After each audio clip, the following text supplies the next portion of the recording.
Well, welcome back to our studies in the book of Hebrews. We're up to Hebrews 11 today, and Hebrews 11 builds on a theme introduced a few verses back, where our author quoted Habakkuk 2 verse 4, "My righteous one will live by faith." And we learned in the last chapter that those who live by faith don't shrink back. They live their lives trusting in the Lord to come good on his promises. Today we'll see some incredible illustrations of what faith is, what it means to live by faith. But I want to point you right to the last verses straight off so you can see why we're looking at this. I want you to see it in context. Although we marvel at how amazing these people were, these great men of faith, the main point is that you and me as Christians, are part of something amazing. However great their faith was, our ancestors in the faith, however joyous their experiences in God, we actually have something better because of Christ. Verse 39 is going to say, "These were all commended for their faith, yet none of them received what had been promised." And verse 40 says, "Since God had planned something better for us, so that only together with us would they be made perfect."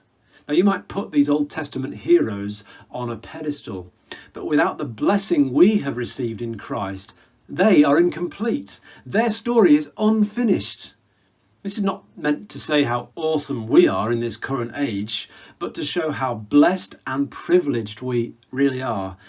Don't underestimate the time you live in. What is ordinary to you would have amazed Abraham and Moses. But let's start at the beginning first, and I'm going to break this into 3 videos to make it easier. Let's read verse 1. "Now faith is confidence in what we hope for and assurance about what we do not see. This is what the ancients were commended for." So let's break this first verse into 2 parts. First, faith is confidence in what we hope for. And one translation puts it, faith gives substance to our hope. Because the word confidence, the NIV, suggests substance and something real. So faith enables us to get to grips with the reality of God's promises, which are for the future, before they materialize. When hope looks to the future, faith lives in the present with the assurance that the future will come to pass. It's an expression of our confidence in God's promises. So we have a future hope in Christ, but faith enables us to live according to that hope today. It's our response to God's revelation. It's not blind faith. That would be presumption, to dream up something as like a giant wish list and then convince ourselves to believe in it, or else we haven't got faith. That's not faith. Faith is a response to revelation. It's what happens while we wait for the promise that has been revealed to us. Second, faith is an assurance of what we do not see. This reminds us that faith deals with the invisible. The natural eye sees the natural world, but the eyes of the heart give spiritual sight and enable us to walk by faith. So faith is certainty about an invisible reality. Faith is the bridge, if you like, between promise and fulfillment. This is what our ancestors in the faith were commended for.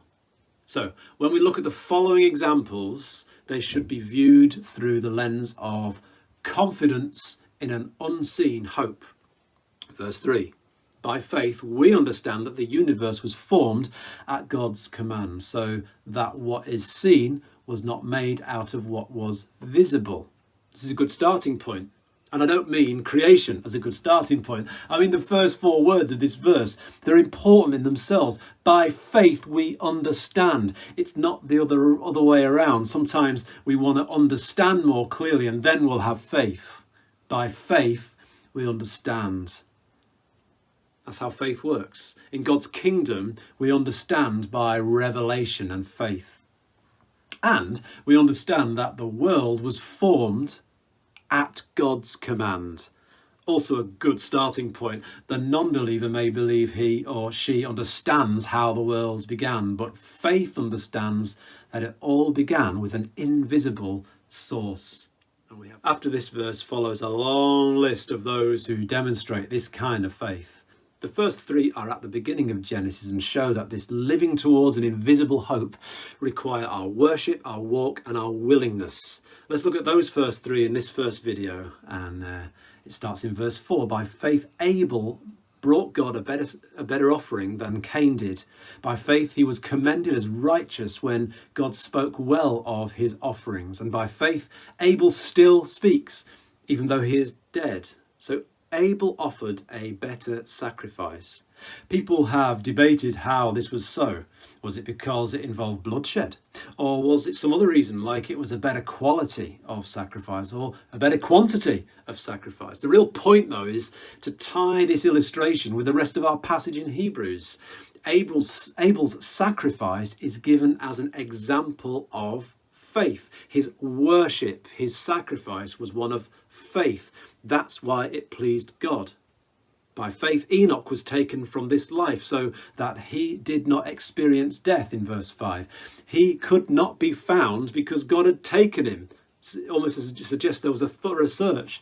For before he was taken, he was commended as one who pleased God. Verse 6, and without faith, it's impossible to please God because anyone who comes to him must believe that he exists and that he rewards those who earnestly seek him. So we move from Abel, who died too early, to Enoch, who never died. He walked with the Lord, it says in the book of Genesis. Enoch's life of intimacy with God was a life of faith. He walked with the unseen God by faith. And tagged on to the description of his faith is this comment that without faith, it's impossible to please God. Like Enoch, we must believe that he exists and that he will reward us if we earnestly seek him. Walk with him.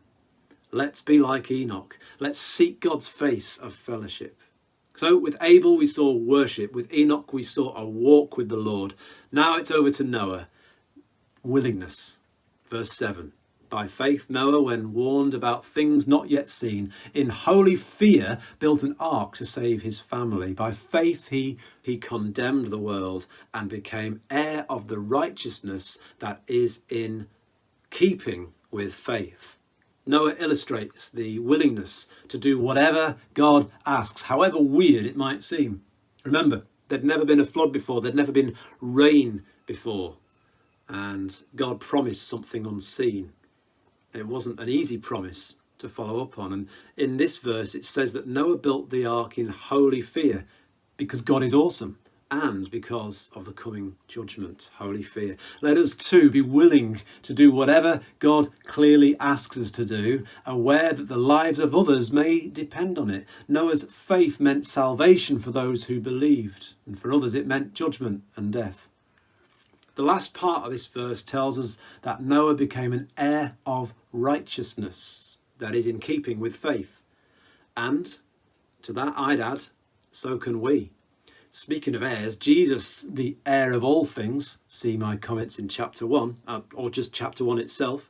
Jesus has allowed us to also become heirs of salvation and of the righteousness that comes by faith. So that's the first three characters who sum up some great examples of being sure of something unseen and a hope in a future.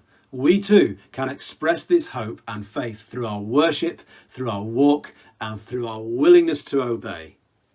But there is a future that will now be referred to in greater depth as we take an extended look at the life of Abraham. Are you ready? It's there in the next video.